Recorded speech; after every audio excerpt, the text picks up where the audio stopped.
This channel is supported by TrueFire. TrueFire is an online library of lessons from some of my favourite players. There's thousands of lessons on there. You can use the promo code JNC40 to get 40% off of any of their courses.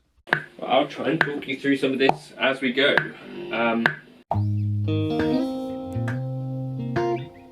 This is normally the bit which I'd just be looping.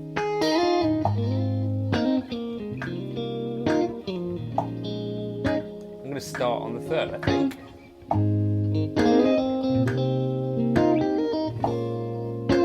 And I'm listening for what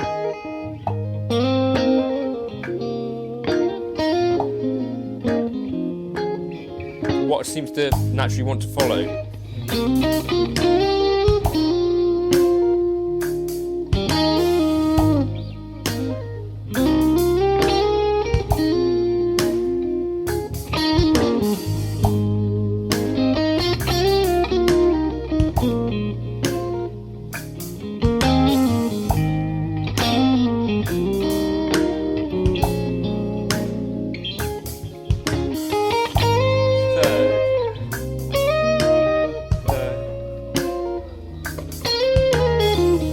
Interrupted by parcel force.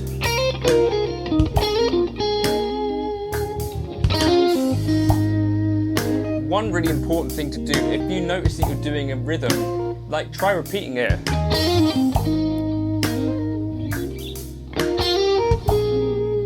It makes it sound like you meant to do the first thing. That's our third. We're on to chord 2, chord 5, 6, chord 2, right? Chord 4, 5.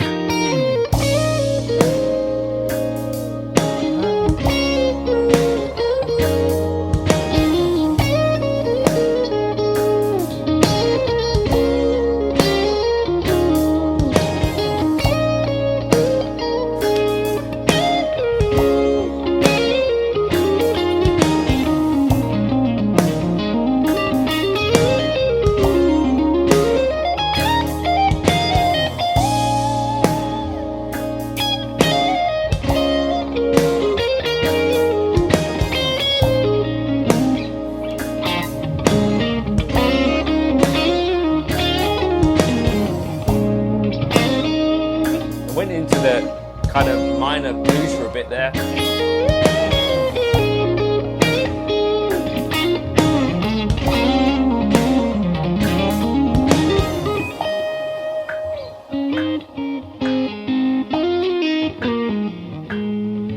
I'm going to do another take and maybe try and chat you through some other ideas if I have any.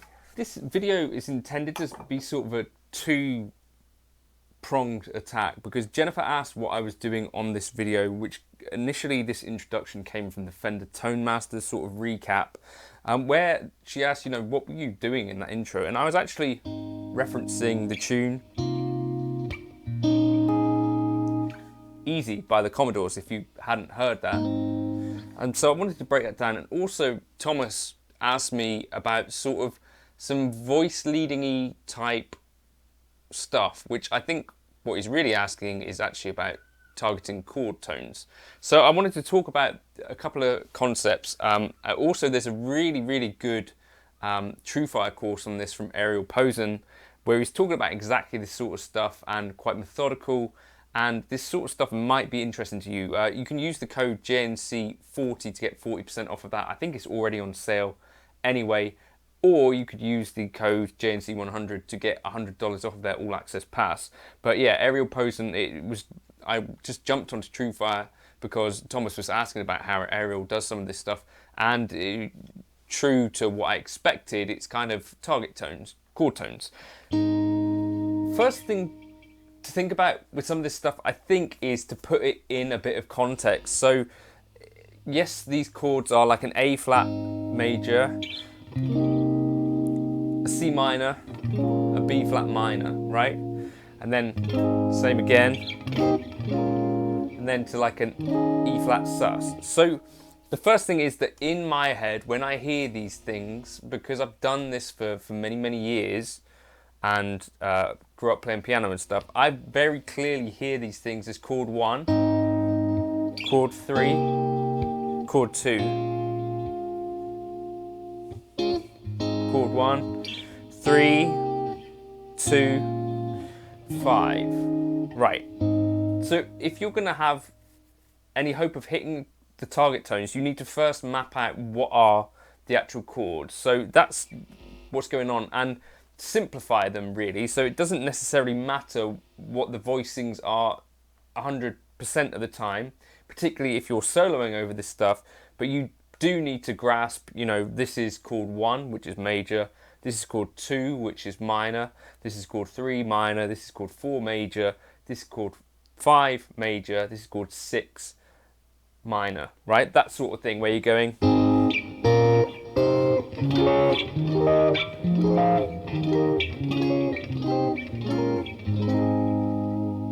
which is called harmonizing the major scale, right? If you can sort of figure out that we're going from chord 1 to 3 to 2, you could also assign those with their correct triads, right? So you've got like your A flat major triad, yeah, C minor triad, and your B flat minor triad. So part 1 of this is really starting to plan out these triads and figure out where they are on the neck. So your A flat, figure out first of all where to play, starting from the root each time on each string set. So one's here, one's here, one's here, and then there's another here. Right? Okay, so you do that for each chord. So B flat minor, B flat minor,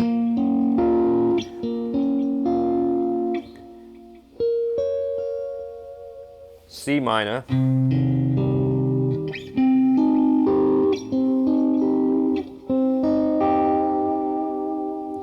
right, and if you've done that, you can sort of then think, right, so I'm starting on my root, then going to chord 3, then chord 2. So first of all, just keep it super simple, and the idea really is that you're going to try and hit these notes on the first beat of the bar. So, and that essentially is going to be what the bass is doing, right?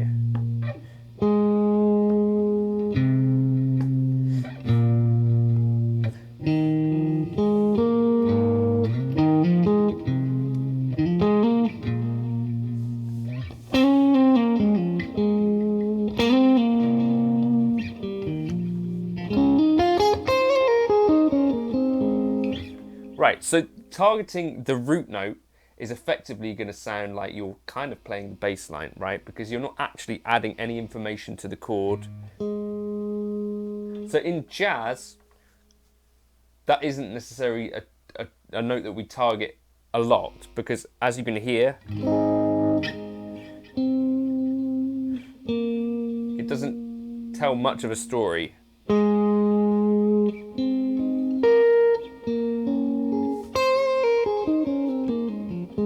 You could think about, you know, shaping a phrase around that. So you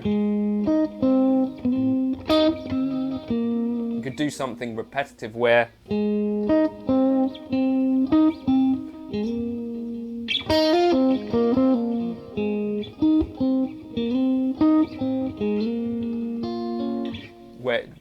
the melody is going elsewhere, but each time you come back, you're coming back to your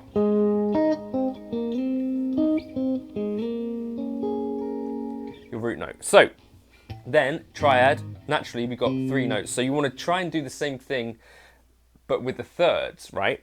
And this is where the real magic is, and you might actually want to really focus on hitting thirds, because these are the most colourful kind of notes within the triad, because these tell you whether it's a major or a minor, right? So the difference between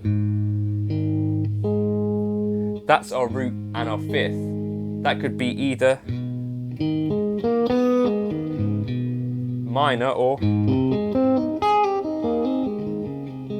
major, and it's the third which dictates that to us. So we know that we've got A flat major, C minor, B flat minor. So what we could do is, within our triad, if we're seeing it as a shape, then we think about, right, well, where is my third? It's doing this,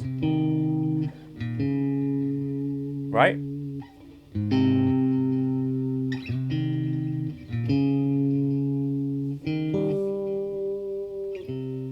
And so we could target the thirds in this kind of way.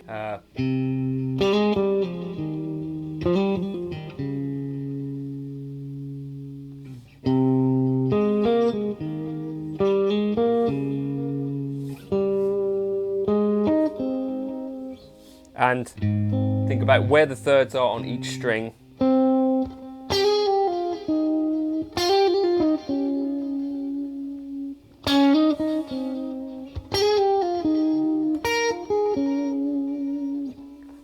And, you know, try taking things around octaves as well. So my third on the E string is up here.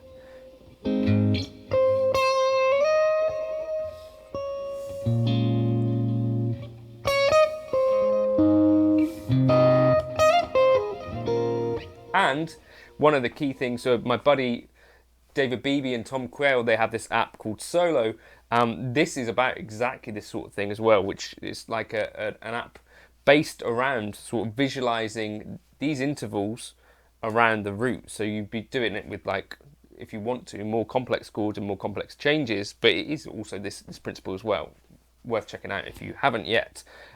So yeah, that's kind of thirds, right? And as I say, that is the more important factor, because those actually tell you whether you've identified what that chord is or not. Because if you play a minor third over a major, you're going to sound very odd.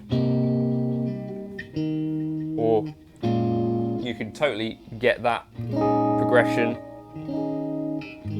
sounding weird if you don't hit the right thirds.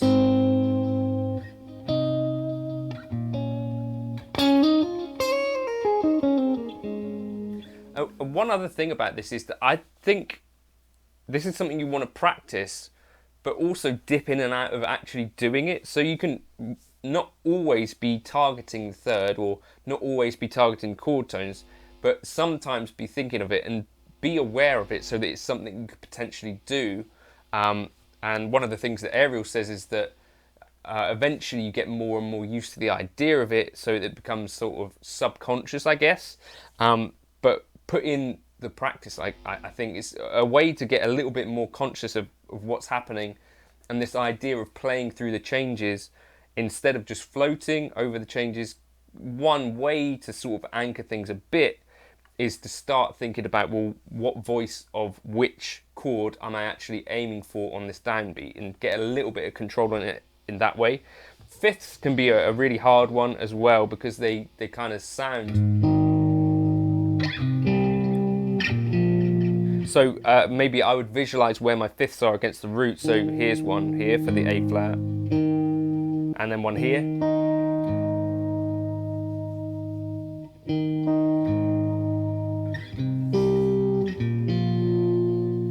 So that would be what the sound would be.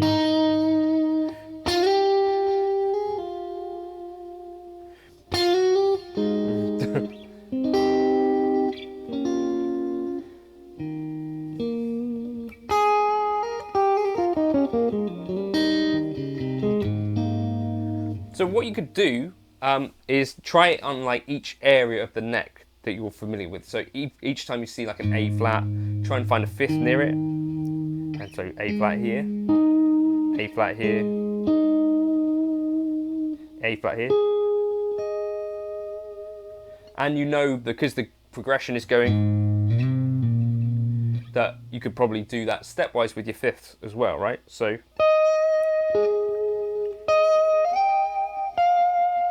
And you could be fairly confident that fifth to fifth, it's going to sound all right, right? Fifth.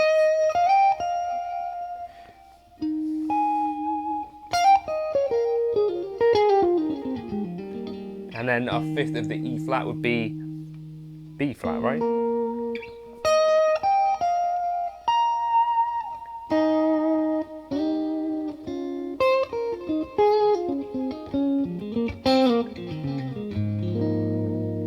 Now, that's that's like the traditional way to get into this triad stuff. So you can then like think, well, a thing like around voice leading might be, well, if I'm starting on my one, I'm trying to be efficient and find the next closest voices for the next change. So like A flat there, C minor,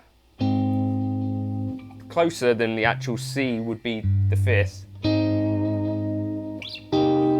So instead of having that jump, if I wanted to voice lead it, I go to my next nearest chord tone. So it's like a little bit of a thing to think about, a little bit of a challenge. And then, or it might go down for your...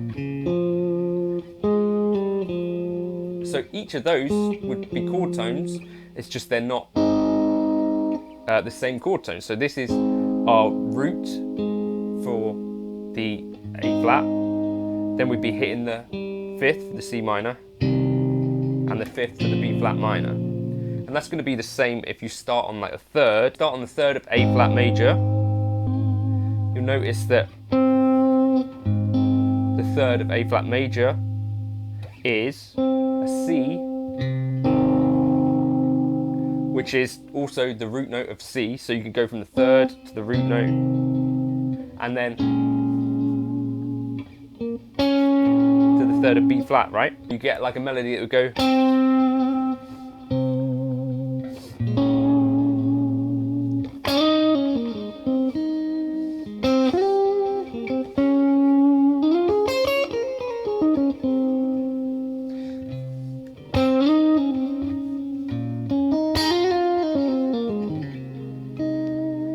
So that's another thing you could do, right? So think about voice leading them. So you put, instead of as you move through the changes, having the same target tone of the triad, you think about it being more efficient, and then you move to whatever the closest available voice would be. Now, the thing is that I do almost none of this when I'm actually playing. So this is something you practice and hopefully you get a bit of control of. But for me, when I'm playing, if it's a fully diatonic tune,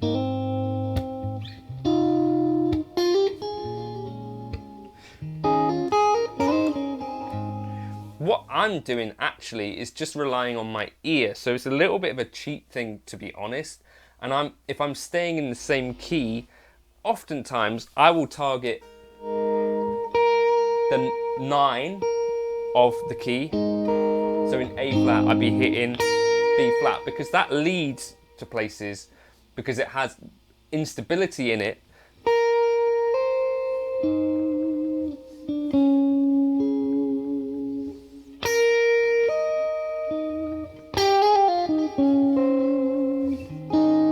And I'm also targeting 7ths quite a lot. But for me, I tend to rely on like my ear to know that if I'm hitting the 9, the 7, the 5th, that these are fairly safe. And I build my melody around that quite a lot. Or, you know, your pentatonic, obviously.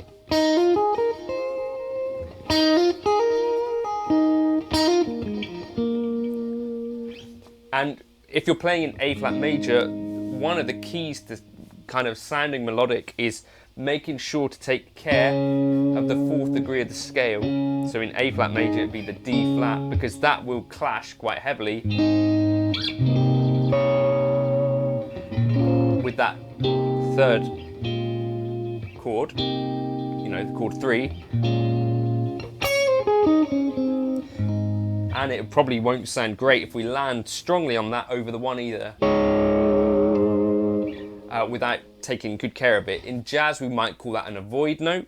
What we're really thinking is that's something we need to kind of take care of.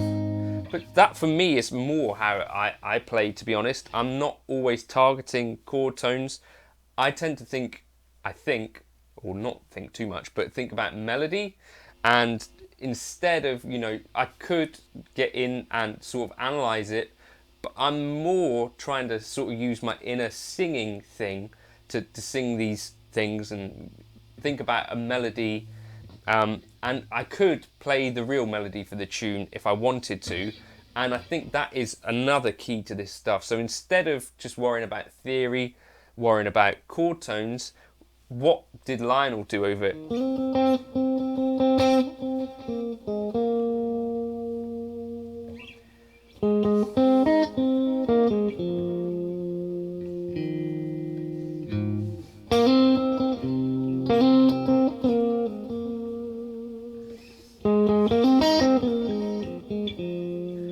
And that is actually another real key to this stuff, because if you hear a lot of melodies, you know, whether they're from singers, sax players and stuff, it's not always this super heavy arpeggio stuff. I mean, particularly vocal lines are almost always kind of stepwise.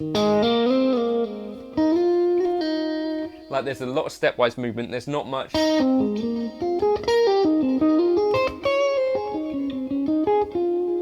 There's not much of that, and there's not much of that sort of stuff. So what makes a melody, in a lot of ways, it's that it is singable.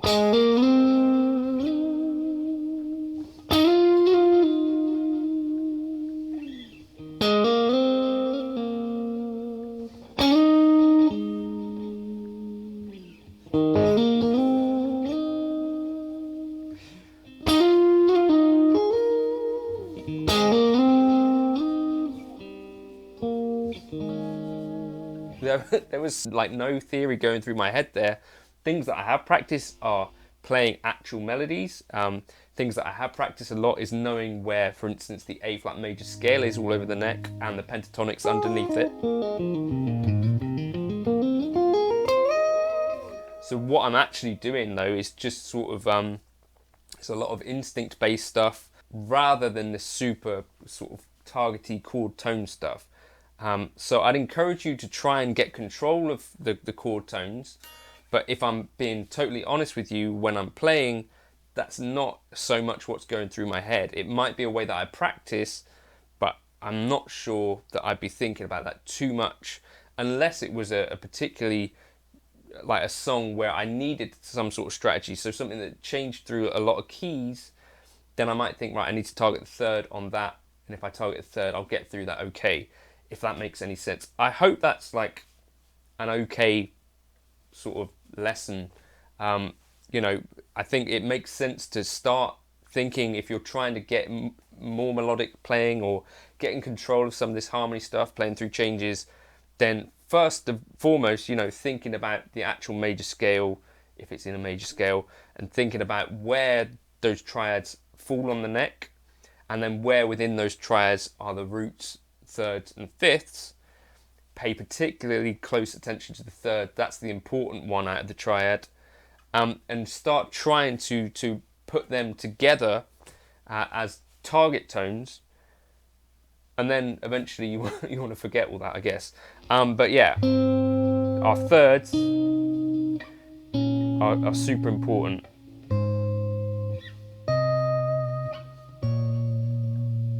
But don't forget that oftentimes a melody from a singer will be repetitive.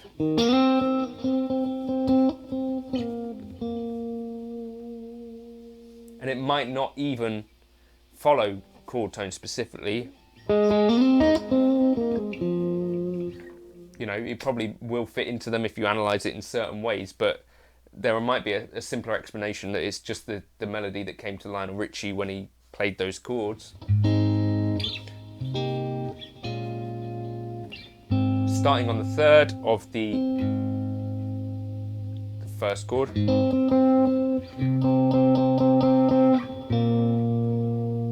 then he's hitting our root there for the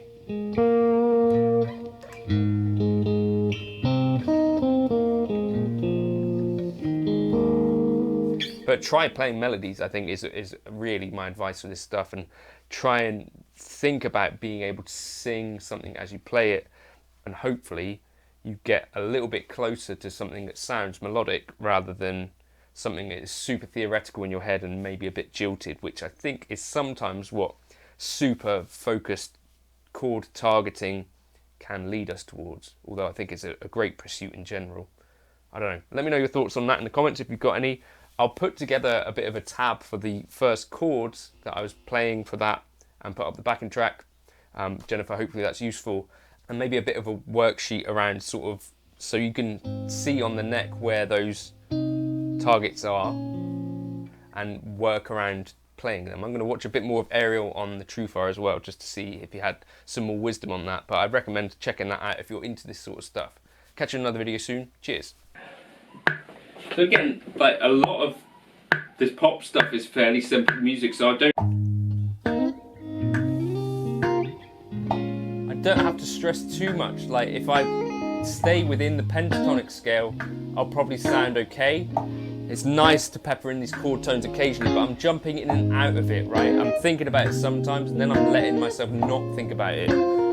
So here's our one, root, root, root.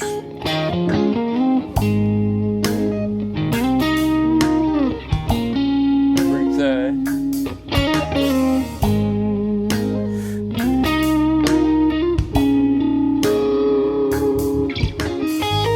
Third.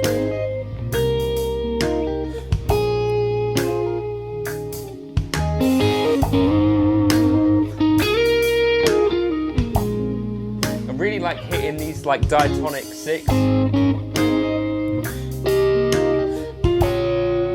following the scale.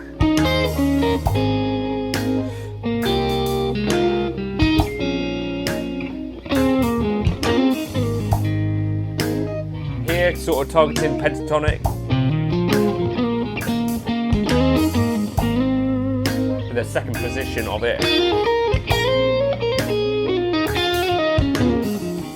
There's that blues again. Right now we're moving to our second section.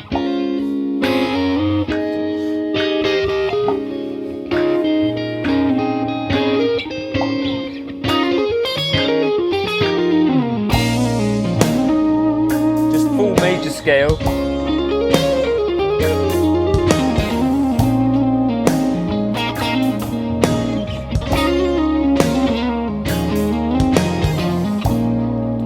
What am I on there? That's the root.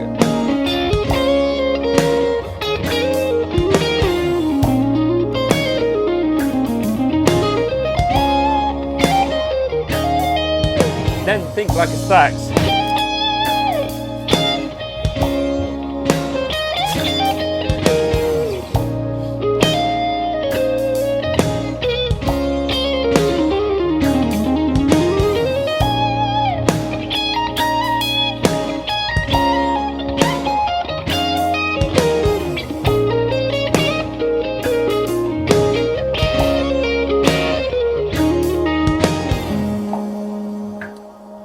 What I mean when I'm saying like think like a sax is like you're not necessarily thinking super tone or anything. You're not like as in chord tones. You're thinking like what would they do? Like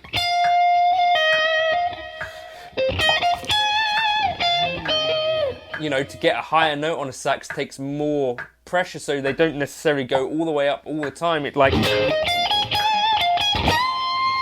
that sort of thing.